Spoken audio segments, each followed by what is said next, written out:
Welcome back to the Champion Mindset Collective podcast, a place where we ignite your passion, turbocharge your success, and transform your thinking. I'm your host, Anthony Dahya, and today it's my absolute pleasure and privilege to welcome all of you on this first ever podcast interview. And who better to start with than the man I truly believe is a real life champion and an inspiration to me. Today, our special guest is a co-founder of Relentless Education, a CEO, pro-athlete, serial entrepreneur who's been in the trenches building and scaling companies for 15 years. He's built large-scale franchise systems, owned cafes and bars, raised millions of capital investment, produced network TV shows, securing international book deals, and coaching hundreds and thousands of clients globally on mindset, health, and business.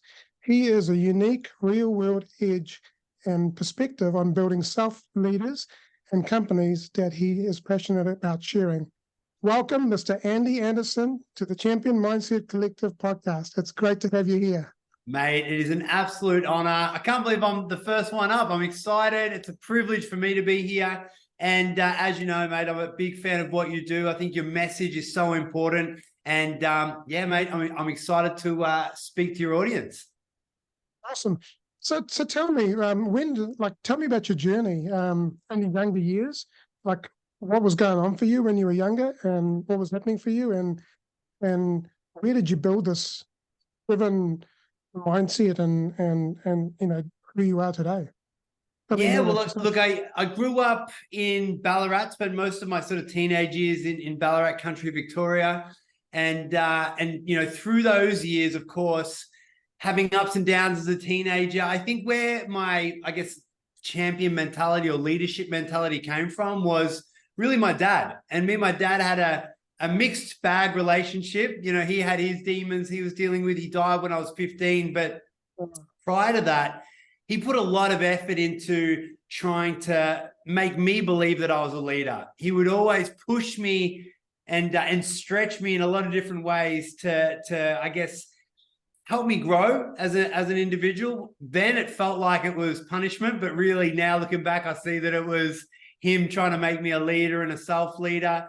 And for that, I'm internally grateful. I'm so grateful for my dad for pushing me in that direction and helping me believe in myself a little bit more, even when I didn't, helping me really do a lot of hard things when I was younger, even when I didn't want to. And I think that's really where it started. And then because of that, I was able to learn to sort of push myself incrementally as I was growing up. And then when I realized how important it was, I was able to throw myself into it. And I think that's really where it started. Yeah, it's interesting because I can relate to that. My father was, he was a pretty strict man. Yeah, there were times when I didn't approach the situations correctly, you know, and but yeah, I wouldn't be the person I am if my father hadn't been there. So I truly understand. And so what was it like losing your father at 15? That must have been tough because, like, you obviously looked up to him.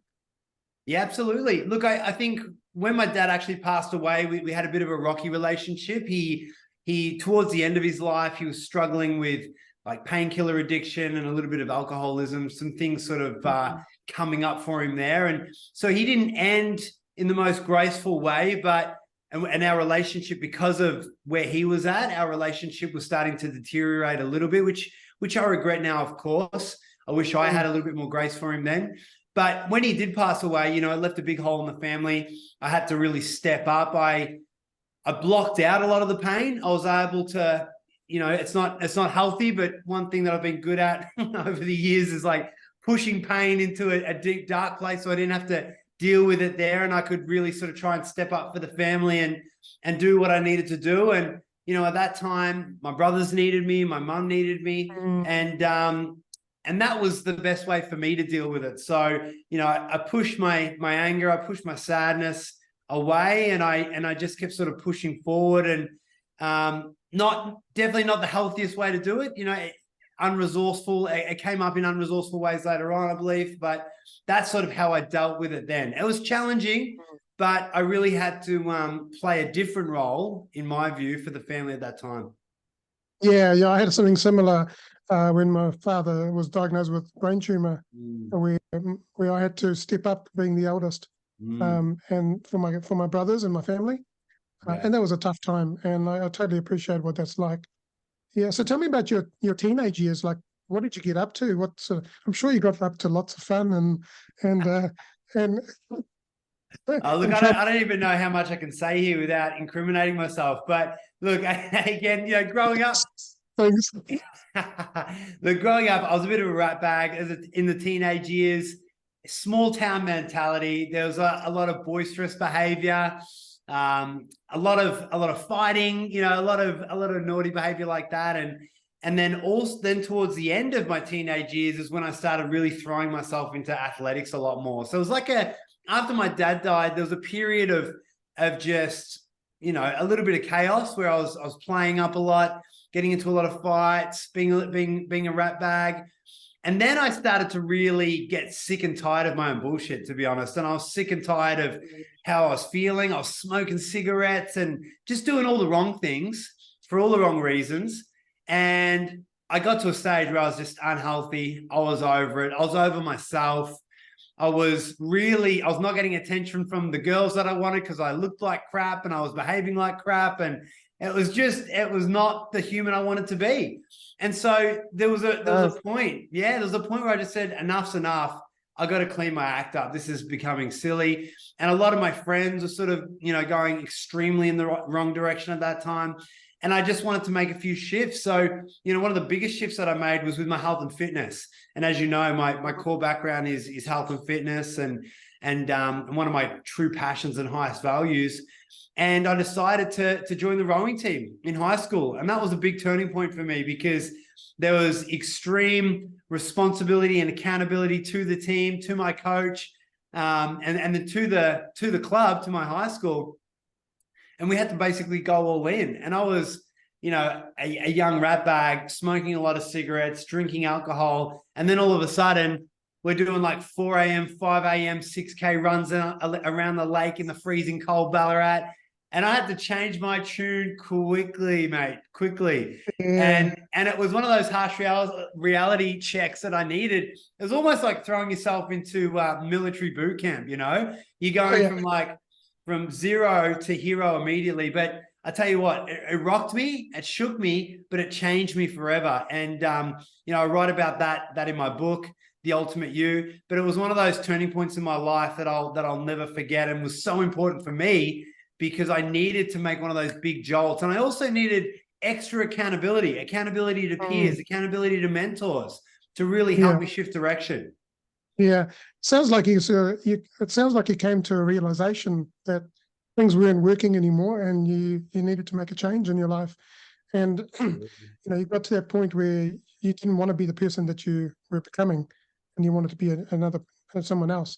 I think about a story of when I was in the boarding school in India in an ashram, and that was like cross between army and prison camp, and literally you had to get up at 5 a.m. and get your PE gear on and go for a run, and it was pitch black. And if you didn't get out of bed, the teacher would come with a cold bucket of water and, I like their style. We need more of that today. Some of the things that I could tell you about it is just, honestly, it would horrify some of the kids these days. Yeah. Like kids these days couldn't handle that sort of toughness. Absolutely not. No. So what age were you then what age were you at that time? So it was about 16, I believe, 16, 17 when I really started when I started the rowing journey. Right. And so what happened after that? What was the next phase of your life? Yeah. So after that, I basically did my rowing and really got into health and fitness, got into amateur boxing and other sports, and really just wanted to keep pushing myself physically. I ended up leaving school. I went and did a carpentry apprenticeship, and I did that for years until I had enough of that as well. And that was a great journey for me. I didn't know what I wanted to do with my life. I wanted to be physical. I needed to make money. I really didn't like school that much and didn't value school that much.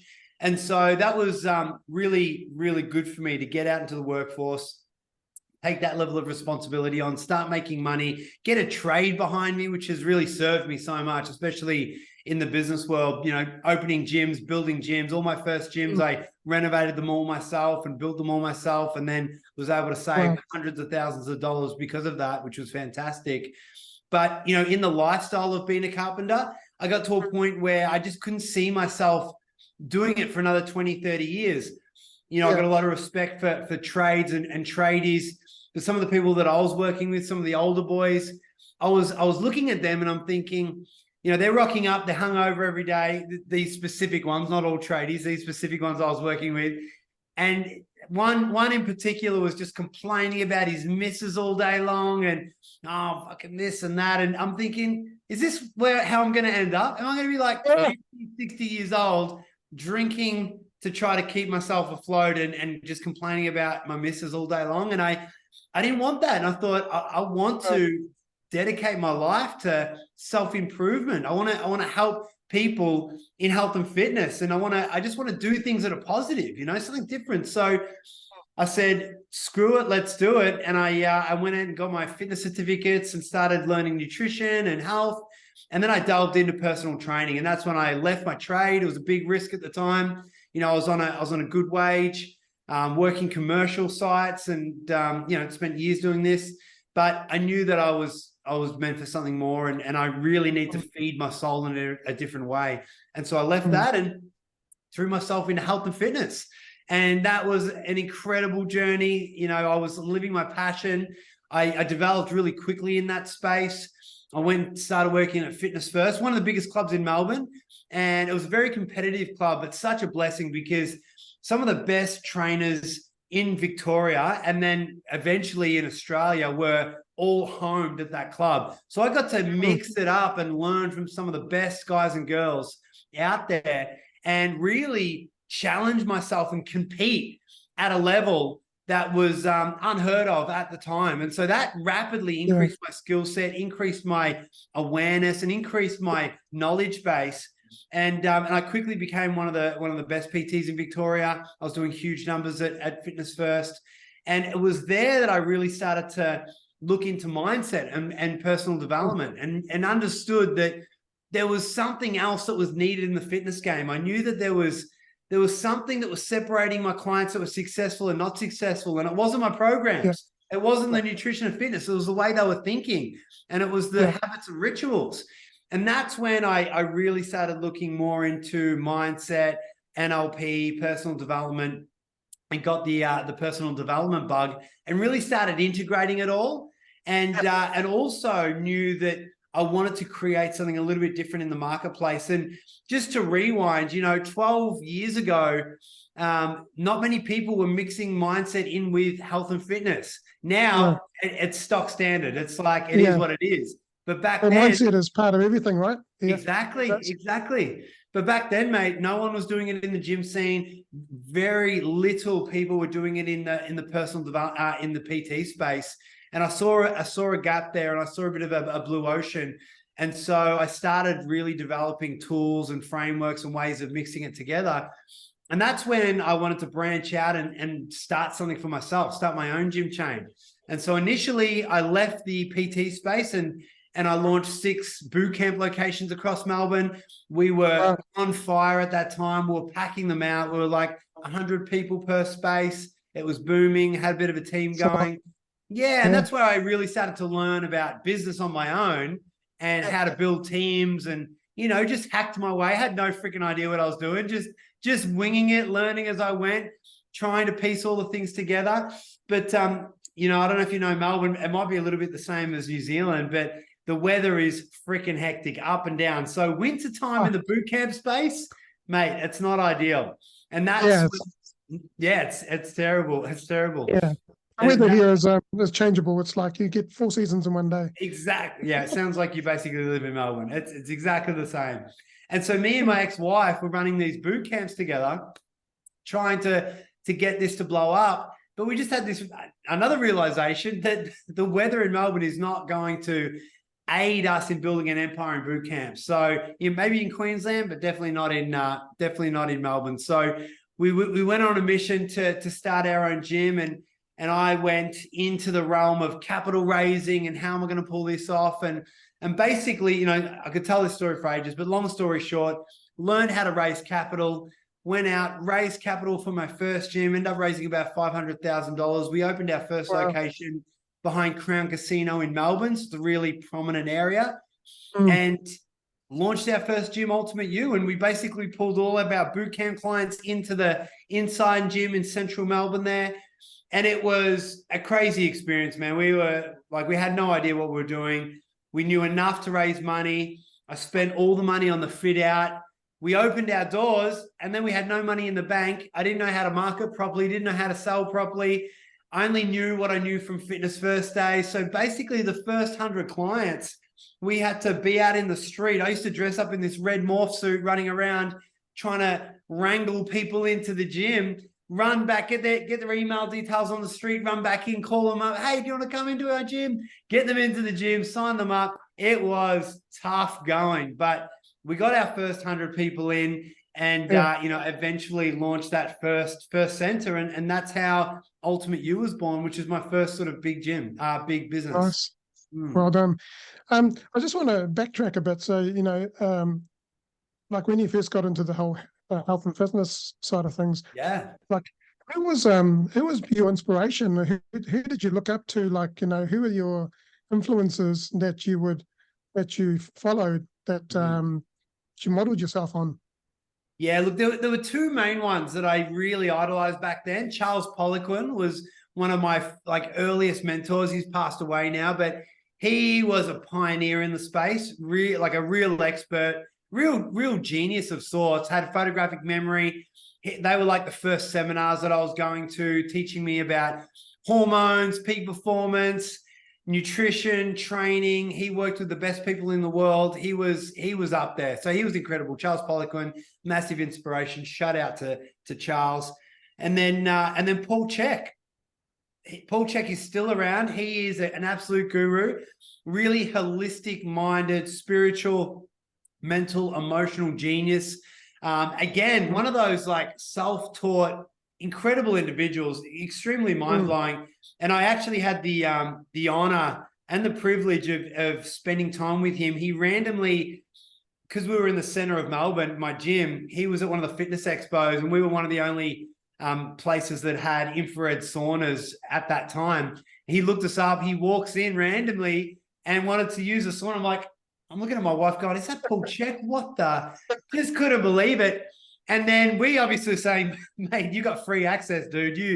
You rock and roll. He ended up coming in and spending hours talking with us, mentoring us. We gained this beautiful relationship with him just so randomly. And he's a beautiful person, but a true inspiration. So, you know, to answer your question, those were the two that really changed the game for me back then. Yeah.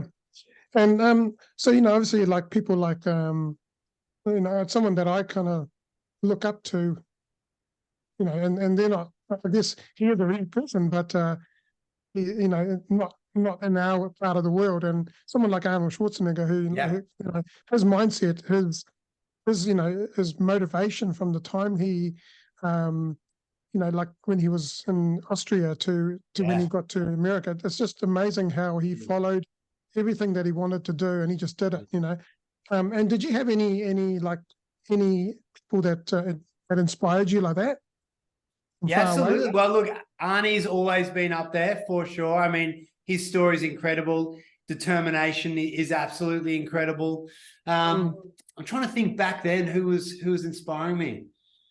Look, those individuals were inspiring to me. I think the people that were in the gym with me at the time were really inspiring as well. I got so much juice from those guys and girls because we were all, it was so competitive, but it was like competitive enough that you'd really like push to get each other. Like I want to beat them. And I was the underdog because I was the young boy. Everyone was a little bit older, but it was also a family, you know? So it was like this perfect dynamic. Yeah. And they really, right? And they really inspired me. And it's so funny. A lot of, you know, if any of those that crew are listening to this, they'll all get it. everyone in that tribe then have all gone on to do pretty insane things, because we were just all, juicing off each other and getting that inspiration and that edge off each other. And a huge shout out to the Fitness First crew. They were fantastic. So yeah, I think those were my biggest inspirations at the time. Yeah. So so what would you like? What would you say to people who are wanting to start their own business now, and and that are at the early stages of entrepreneurship or starting a business? What would be some advice that you would give them? Look, immediately from a skill set perspective, start freaking learning sales and marketing now. I wish that I think we all do this, right? We get obsessed with a niche, and I was obsessed with health and fitness. So I wanted to be shredded. I wanted to know the most about nutrition, the most about training, and I wanted to look good and feel good. And that's what I wanted to do. And I was giving very little attention to selling and marketing. But really, if I'd split my time, 50% learning my craft and then 50% sales and marketing, I would have fast-tracked my business by 10 years. Like, it's a matter of fact. So, I think we neglect the fact and the importance of sales and marketing initially, and we don't spend enough time learning that, but it's as equally as important as your craft, as your modality, as your niche. So if I could wind back the clock, or if I could give you some quick advice for anyone starting, really double down on those skill sets, even if you don't want to, because you're going to need them no matter what. Absolutely. When you're putting your brand out there, you gotta learn how to sell, how to market, right? Yeah. Absolutely. And so yourself and Matt Lavaz are the co-founders of Relentless Education, and so tell me more about and tell our listeners a little bit more about what you do and how they could learn from you. Absolutely. Well, look, as you know, we co-founded Relentless Education together. It is a business. We help coaches build $1 million businesses, to sum it up simply. And we really specialize in sales and marketing and business building. And so we're super passionate about this. Matt is an absolute genius and a legend. Honored to be in business with him. And we have a lot of fun. We've built this rapidly. We've got a long way to go, but we just love working with passionate, determined, mission-driven individuals. And we've been lucky enough to attract a big tribe so far that are kicking big goals. And we can't wait to grow up further in 2024. And I'm so blessed to have you as one of our amazing members. So we're having a lot of fun. Absolutely. I'm loving it. I'm learning so much from you and Matt, and just lapping up everything that's coming towards me. The other thing is you've done public speaking. You've also done you said you've done TV shows and so on. Tell me more about the public speaking and TV shows. Yeah. So look, I started speaking out of necessity when I was in the fitness game, first and foremost. And so I started doing little mini nutrition talks at Fitness First. So I put on an hour seminar for members. And I remember the first one, my God, I was shitting bricks. It was the scare. I think, and this is what I say to all of my clients and anyone who asks me about speaking in business. I'm like, everyone looks at me now and they're like, oh my God, you're so confident. I'm like, dude, I learned this through repetition, because I was shitting myself the first time I got up on stage. I remember the extreme dry, when you get so nervous, your mouth goes dry and you can't talk. And so I remember being on stage and I was doing a talk with my mate, Timmy Neal. Shout out to Timmy Neal. Me and him started one of my first businesses together, one of the boot camps called Charge Boot Camps, legend. But we did this nutrition talk and I remember being so nervous. My mouth was dry and I was dialing down like this, like an absolute Mongol. And I'm like, dude, pass me water, trying to hydrate my mouth. And the first one was terrible. I'm sure everybody thought I was an idiot, but I did it anyway. And we did it again and again. And over time, I just realized how powerful it was, because after doing it 2 or 3 times, I got a little bit better. But I noticed how people were responding to me. I noticed that people were starting to really get value, really look up to me, really sort of position me as an authority. And I thought, wow, this is powerful. this is really going to do me well in business. So I started just reading books and watching YouTube videos to learn how to do it initially. And really where I gained my best skill set was practice, was just doing the do. And so eventually me and my ex-wife, Andrea, we were putting on like seminars every week almost to just get used to it and coach our clients. And then I had a mentor, one of my first brilliant business mentors, an absolute genius. Got so much gratitude for this mentor, Sam Barkatar. He passed away 2 years ago, unfortunately. But he was one of my first mentors, actually, where I met Alex Hormozy. Me and Alex Hormozy were in a mastermind together when he was opening his first gym, and we were in Sam's mastermind. And that's where I really started to learn public speaking at a higher level, because we had to learn to sell from stage for our fitness business.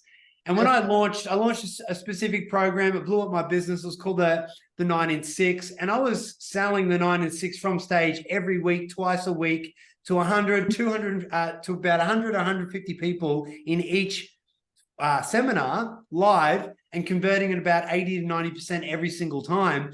And I was just learning to public speak and sell from stage every damn week, twice a week, 3 times a week sometimes. And I was filling up my gyms that way.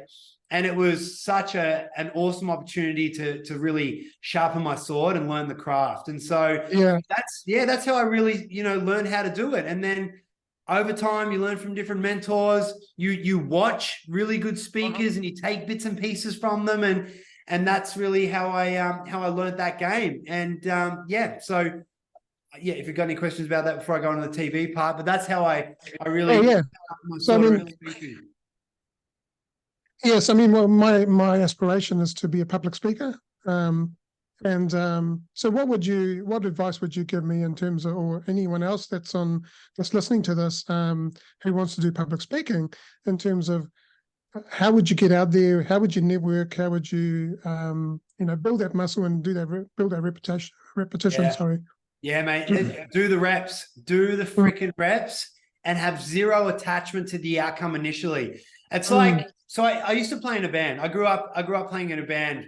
My best mate DK, he's now the drummer of Bliss and Esso, absolute rock star. But we used to book gigs every week, no matter what, even if one person was there. And trust me, sometimes we had one person watching us. But it wasn't about playing gigs to look good and for 100 people. It was playing gigs for the sake of playing gigs and getting better as a band, right? And then when I was learning public speaking, I was doing webinars, I was doing seminars, even if there was 3 people showing up, not because I wanted to change the world in that exact speech and talk to 1,000 people. It was because I wanted to be better at my craft. And I knew that if I could just influence one person, I'd get better, they'd get better. And in turn, something good would happen. So when you're wanting to be better at public speaking and learn the craft, you've just got to do the reps. Book as many talks as you can. Talk to businesses. Put on little webinars. Put on mini seminars. Even if one person shows up, 2 people show up, it doesn't freaking matter. You're going to get better at speaking. You're going to dilute the fear, which means you're going to be showing up with more confidence every single time. And eventually, you're going to get people wanting to show up. And there's going to be a tipping point where all of a sudden you're known and you're really, really good. And you're not only showing up and doing good speeches, but you're converting off them. And so my advice for anyone wanting to learn to be great at public speaking is do the freaking reps and don't worry about how many people are turning up. Just do it. Just do it. Yeah, that's right.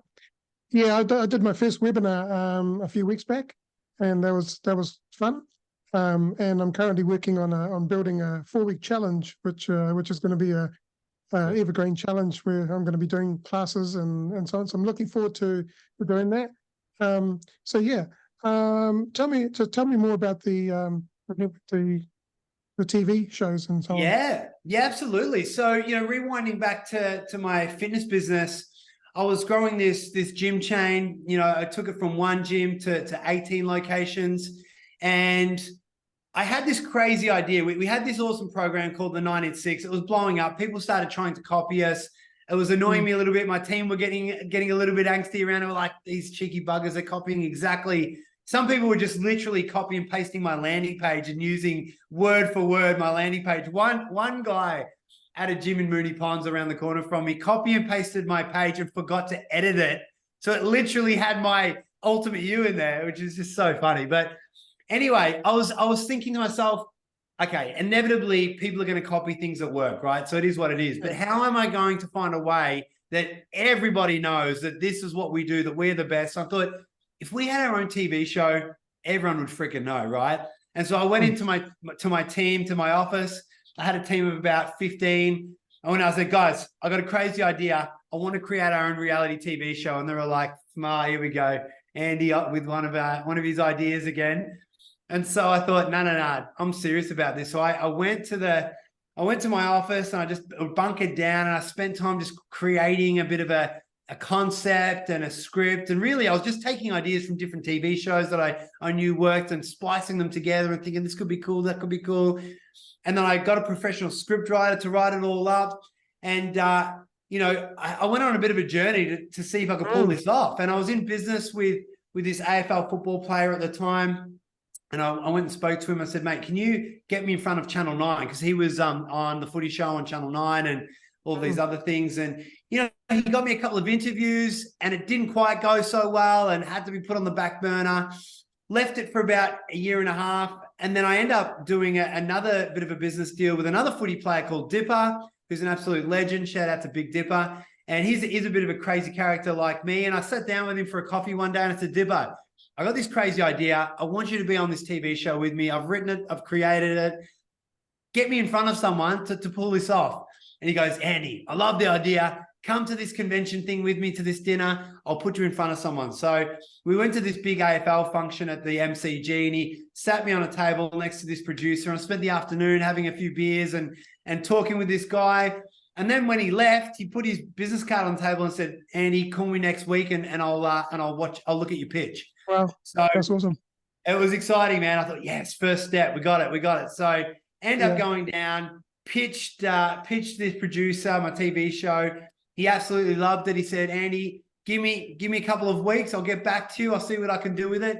And so he ended up, doing his thing. I was excited, but on the edge. Anything could happen at this point. Eventually he called me up and he said, Andy, I got good news and I got bad news. I said, fuck, give me the bad news. He goes, there's no bad news. Congratulations. You got yourself a TV show on Channel 7. They've bought it. Awesome. So we got a deal on Channel 7 and, I'll fast forward. We end up creating the show. We called it Change Labs.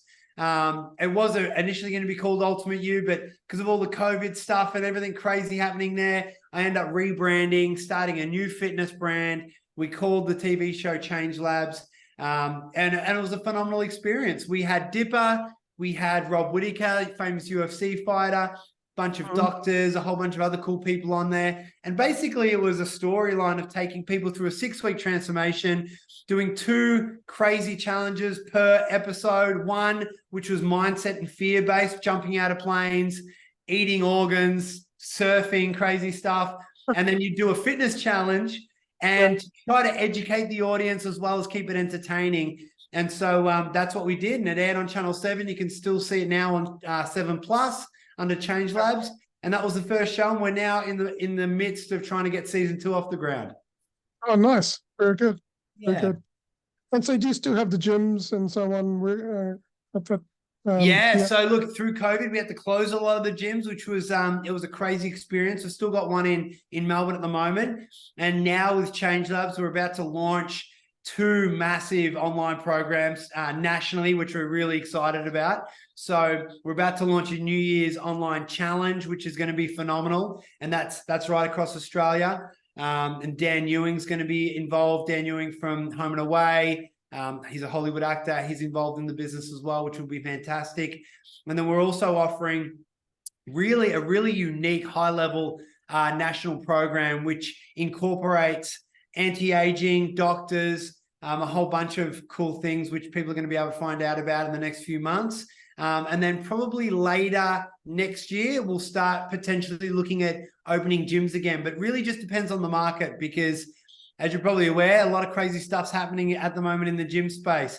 A lot of F45s are closing down. A lot of gyms are closing. economic times aren't perfect for launching gyms. So we're sort of just, we're playing in the product and program space right now, in the TV show space, until the time's right for gyms again.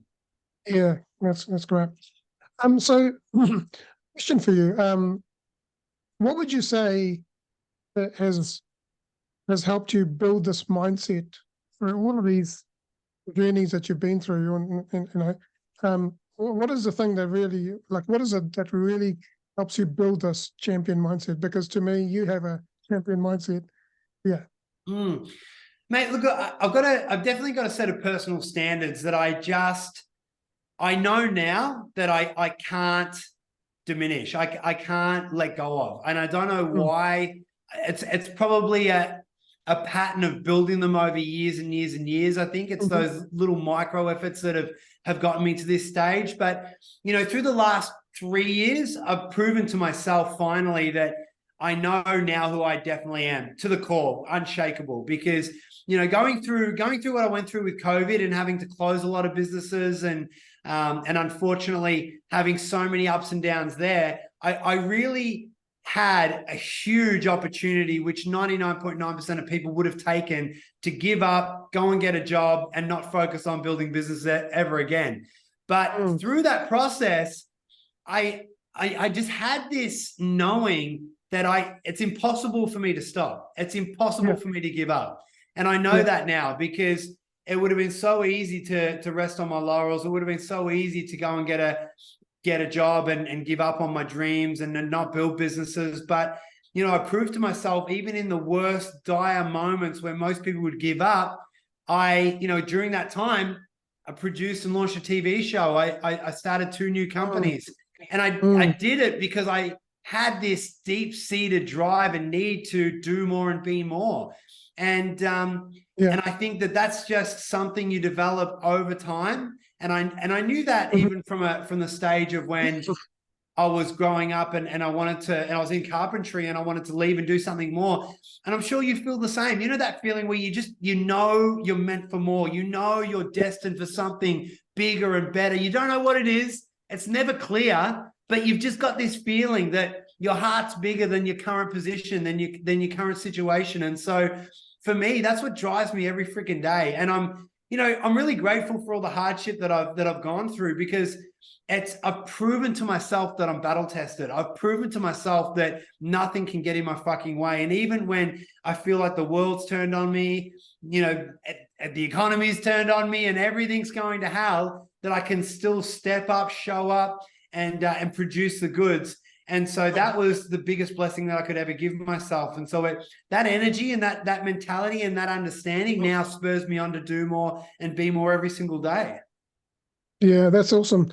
I really, it really speaks volumes, because that's where I am at the moment in my journey. And so I really appreciate you sharing that. And just on that, mate, I want to just press that point to all the entrepreneurs. Entrepreneurship is fucking hard. It's not meant to be easy.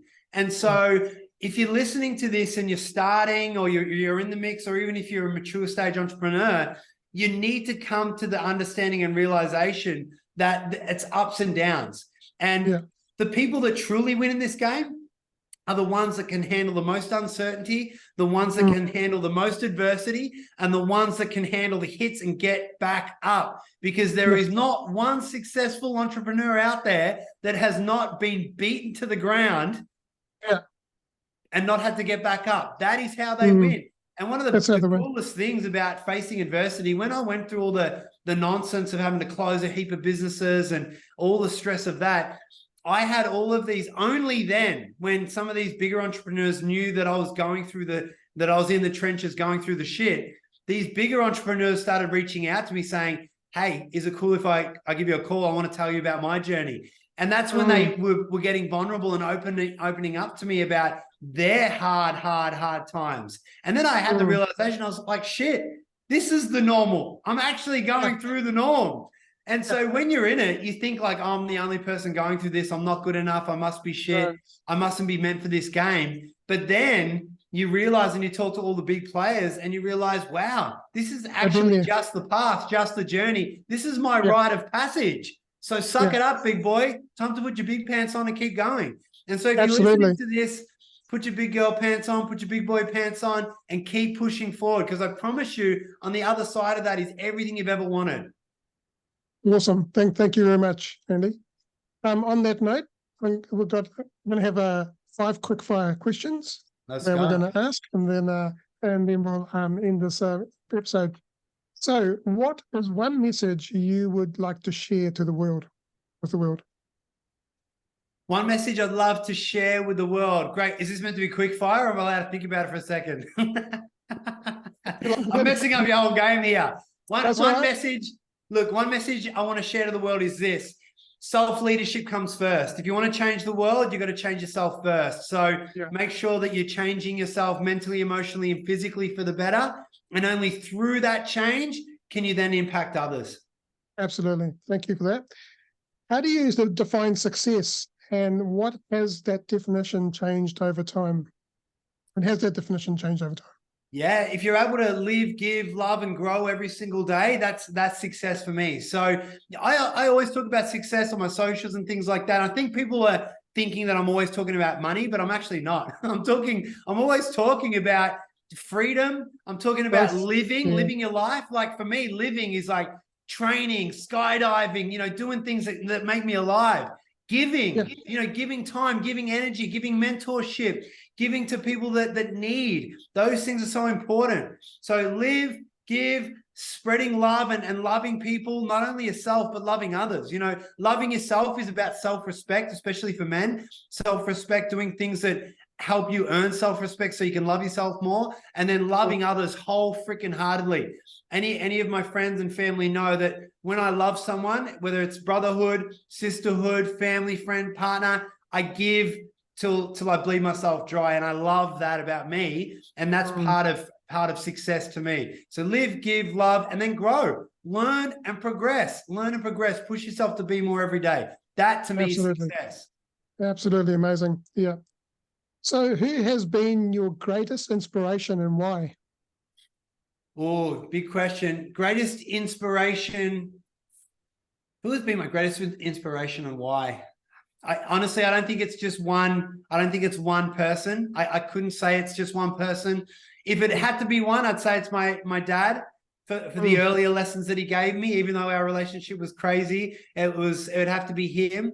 But then I think ongoing, I have so many people that give me inspirations. You give me inspirations. My clients give me inspirations. My business partner gives me inspirations. And then, mentors that I don't even know, like Arnie, Steve Jobs, Elon Musk, individuals like that give me inspirations. And then, you know what? Every time I do something cool and I prove to myself that I can face fears, I give myself inspiration as well. Yeah, absolutely. Awesome.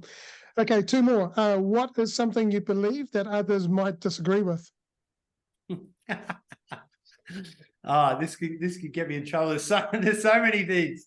Something that I believe that others would disagree with. Well, look, I'm notorious for stating things and saying things that others disagree with. I mean, geez, COVID, I lost about 1 million followers because I was anti-lockdowns and speaking my mind and all these things. But look, I think that I think one of the things that initially I believe in that other people would disagree with is I believe in myself, and then other people disagree with that. And I think that everybody needs that same mentality. Believe in yourself before others, even when they disagree with you, even when they don't believe in you. Prove them wrong, prove yourself right every single day. Absolutely. And you're only going to get better. Yeah, I totally agree with that. Because you know your limits, and you know what your skills and what you can and can't do. And you're limitless. That's limitless, what you need. Absolutely. Be limitless. Yeah, exactly. Last question. So if you could go back and give your younger self one piece of advice, what would it be? If I could go back to my younger self and give myself one bit of advice, it would be start learning mindset now. If I was 10, 9, 12, whenever this is, I'd say learn emotional maturity, learn emotional intelligence now, so you can thrive more every single day. Because at the root of all success, and I know you're a big advocate of this, emotional maturity, emotional calmness, emotional control is the thing, the number one thing that is going to change your world in every single category of life. So if you could rewind the clock and spend more time, or give myself a gift, it would be giving the gift of that bit of knowledge, so I could learn it at a deeper level. Yeah, absolutely. Thank you so much. I'm sure all of these questions you've answered and everything you've shared is going to help a lot of people who are listening to this podcast. And one of the things I want to do in the near future is actually start going into schools and doing motivational speaking, and actually help kids build that emotional resilience and the mindset that when they leave school, they've actually with the right tools to be able to traverse this world, because we're not taught these things at school. So that's one of my goals. That's what I want to do. Thank you so much for joining me on this podcast. It's been a pleasure, and you're the first interviewee. So it's been awesome. Mate, I'm honored. And for anyone listening, please follow button. If you're on Spotify or Apple Podcasts or iHeartRadio, the follow button or subscribe button, and let's get this podcast out there, and so that it goes out wider to the world, and people get benefit and the value from this. And thank you so much, Andy, for coming. And I wish you all the best in your business and everything you're doing right now. And you're doing big things, Anthony. Yeah, you're doing great things. You're a true inspiration to me as well. Thank you, my man. You're doing massive things. Can't wait to see what you do over the next 12 months. Really proud of you, and it's an honor to be here. Thank you. Thank you. Have an awesome day.